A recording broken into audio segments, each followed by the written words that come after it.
October is Domestic Violence Awareness Month. Every year we honor survivors and bring attention to domestic violence prevention.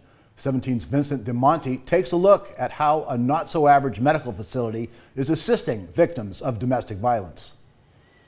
Domestic Violence Awareness Month was declared by Congress in 1989. But long before that, people were fighting to bring awareness to the issue. This month, what we're highlighting is really standing for survivors, victims, advocates, first responders, shining just a light on every story because every story matters.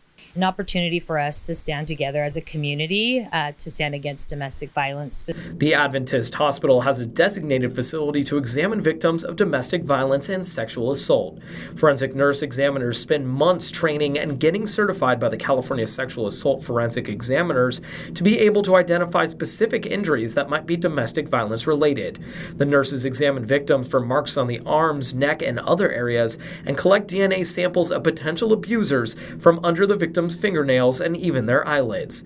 Director of Client Services for the Open Door Network, Eileen Parra, says that domestic violence signs can be difficult to notice. So the thing about domestic violence is, one, we view it as it's a silent crime. Not very many people talk about intimate partner violence occurring in their relationship.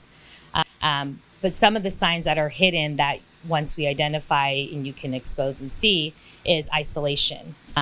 Maybe they look to their partner a lot to make decisions. 1 in 3 women and 1 in 4 men are victims of some form of domestic violence in their lifetime. Parra notes that some preventative measures like restraining orders may only make things worse. And so once you remove everything from someone who is abusive, which restraining orders can cause, can be detrimental to a perpetrator,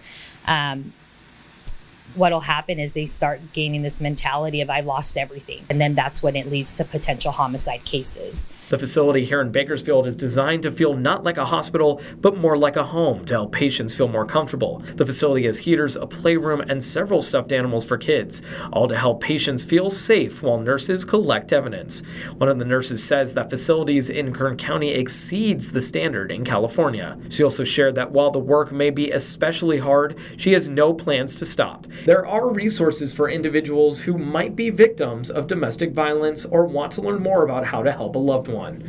You can visit the Open Door Network's 24-hour crisis hotline at 661-327-1091 or visit the National Domestic Violence Hotline at 1-800-799-SAFE. Vincent DeMonte, 17 News.